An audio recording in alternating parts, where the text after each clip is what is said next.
नमस्कार दोस्तों, स्वागत है आपका अपने ही ज्योतिष तत्वांग यूट्यूब चैनल पर। दोस्तों, आज हम इस वीडियो में बात करेंगे जन्म कुंडली में भूमि वाहन योग कैसे बनता है। जी हाँ दोस्तों, हम लोगों ने पिछले वीडियो में बात किया था जन्म कुंडली में अपमानित योग यानी कि अपकीर्ति योग कैसे बनता है, लेकिन इस वीडियो में बात करेंगे भूमि भवन योग कैसे बनता है। दोस्तों, भूमि भवन योग के लिए कौन से ग्रह लेना है, हमको कौन से भावों से विचार करना है, तो उसके लिए सबसे पहले हम देखेंगे कि जो भूमि का भाव होता है, जिस भाव से भूमि आदि की विचार किया जाता है, वह भाव होता है चतुर्थ भाव। इसके जो कारक होते हैं वह मंगल देव होते हैं। यह भी हम जानेंगे कि मंगल देव कैसे कारक होते हैं। सबसे पहले हम जानते हैं कि भूमि वाहन का योग का जब विचार होता है यह चतुर्थ भाव से किया जाता है। तो चतुर्थ भाव यानी कि चौथा भाव लेना है और इसके जो स्वामी होंगे यानी कि चतुर्थ भाव में जो राशि होगी उसके जो स्वामी होंगे उसकी स्थिति कैसी है, इस पर भी ध्यान देंगे। दोस्तों, चतुर्थ भाव और चतुर्थेश और मंगल को क्यों लेना है, क्योंकि मंगल जो है भूमि पुत्र है। सबसे ज्यादा अधिकार भूमि पर मंगल का है, धरणी गर्भ संभोतम। इसलिए मंगल और चौथा भाव और चतुर्थेश इनकी स्थिति यदि बलवान होगी तो जातक को उत्तम भूमि वाहन सुख की प्राप्ति होती है। जी हाँ दोस्तों, यदि चतुर्थ भाव और मंगल और चतुर्थेश यह बलवान होंगे तो जातक को उत्तम भूमि भवन योग की प्राप्ति होती है। मंगल बलवान हो, क्योंकि मंगल जो है कारक ग्रह हैं, और चतुर्थेश भी बलवान हो यानी कि मंगल अपने मूल त्रिकोण राशि में हो या फिर मंगल अपने उच्च राशि में हो या फिर मंगल यहाँ पर हो।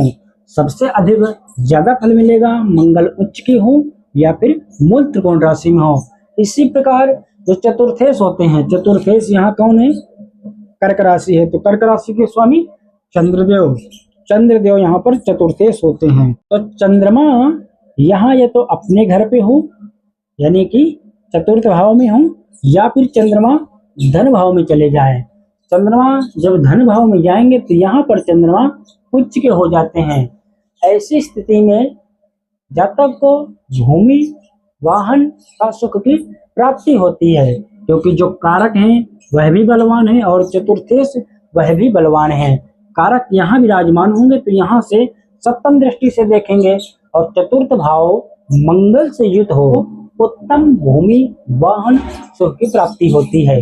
चलिए दोस्तों, दूसरे योग के बारे में बात करते हैं। दूसरा योग चतुर्थेश यानी कि चंद्रमा है यहाँ पर, तो चतुर्थेश और दशमेश यानी कि चतुर्थेश चंद्रमा यहाँ हो और दशमेश शनि यहाँ हो, यानी कि चतुर्थेश और दशमेश का परिवर्तन हो जाए।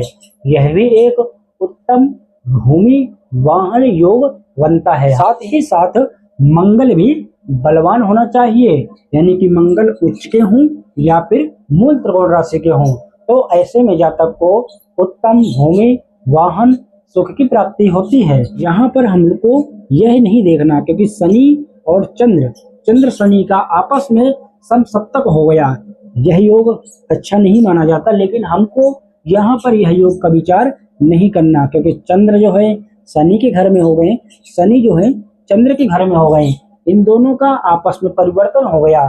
सो शनि जो है चंद्र के घर को खराब नहीं करेंगे और चंद्र जो है शनि के घर को खराब नहीं करेंगे। दोस्तों, आइए अगले योग के बारे में बात करते हैं। अगला योग है चतुर्थेश यानी कि चतुर्थ भाव के स्वामी चंद्र। चतुर्थेश चतुर्थ में हो, इन पर शुभ ग्रह की दृष्टि हो, यानी कि गुरु यदि यहाँ बैठे हों तो गुरु की पंचम दृष्टि यहाँ पर आ जाएगी। गुरु यहाँ बैठे हों तो यहाँ पर से गुरु जो है सप्तम दृष्टि से चंद्र को देखेंगे, यानी कि चतुर्थेश को देखेंगे। जो भी कुंडली में चतुर्थेश हो वह अपने घर में हो और उस पर शुभ दृष्टि हो। साथ ही साथ हमको देखना है कि मंगल भी बलवान हो, क्योंकि भूमि वाहन इनका कारक मंगल होता है। तो यदि चतुर्थेश चतुर्थ भाव में हो, शुभ ग्रह से युत दृष्ट होगा तो ऐसे जातक को उत्तम भूमि वाहन सुख की प्राप्ति होती है। आइए अगले योग के बारे में बात करते हैं। इस योग में जातक के अनेकों जगह यानी कि कई जगहों पर भूमि वाहन और मकान होते हैं। विशेष योग है, इसके बारे में ध्यान से समझते हैं। सबसे पहले हमको देखना है चतुर्थ में चर राशि हो, यानी कि चतुर्थ भाव में जो राशि आ रही हो वह चर राशि हो। राशियां 3 स्वभाव की होती हैं, चर, स्थिर, विश्व, यानी कि 3 स्वभाव की राशि होती है। तो चर राशि चतुर्थ भाव में आ रही हो।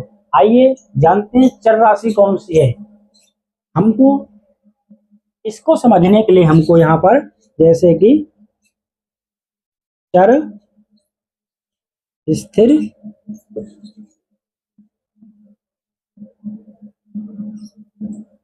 और विश्व, ये 3 स्वभाव की राशियां होती हैं।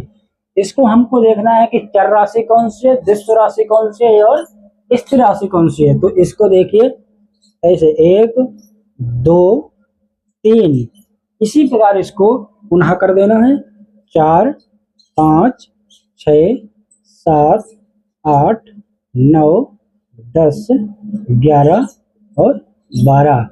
यह जो राशियां हैं 1 4 7 और 10, यह चर राशि हो गई।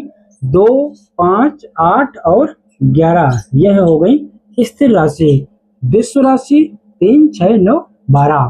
तो चतुर्थ भाव में चर राशि हो, यानी कि 1 राशि हो, 4 राशि हो, 7 राशि हो, 10 राशि हो, इन राशियों में से कोई एक राशि चतुर्थ भाव में आ रही हो और चतुर्थेश यानी कि जो यहाँ के स्वामी हैं वह किसी चर राशि में बैठे हों। चर राशि यानी कि 1 में बैठे हों, 4 में बैठे हों, 7 में बैठे हों, 10 में बैठे हों, यानी कि चतुर्थेश यहाँ पर चंद्र होते हैं और चंद्र जो है यहाँ पर बैठ जाएं, या फिर चंद्र यहाँ पर बैठ जाएं, या फिर चंद्रमा जो है यहाँ बैठ जाएं। ऐसे में चतुर्थेश जो है चर राशि में हो गया और चतुर्थ भाव में भी चर राशि हो गई। तो ऐसे योग में जातक के पास बहुत जगह भूमि मकान होते हैं। जातक को अनेकों मकानों का सुख की प्राप्ति होती है, साथ ही साथ मंगल भी बलवान होना चाहिए। आइए अगले योग के बारे में बात करते हैं दोस्तों।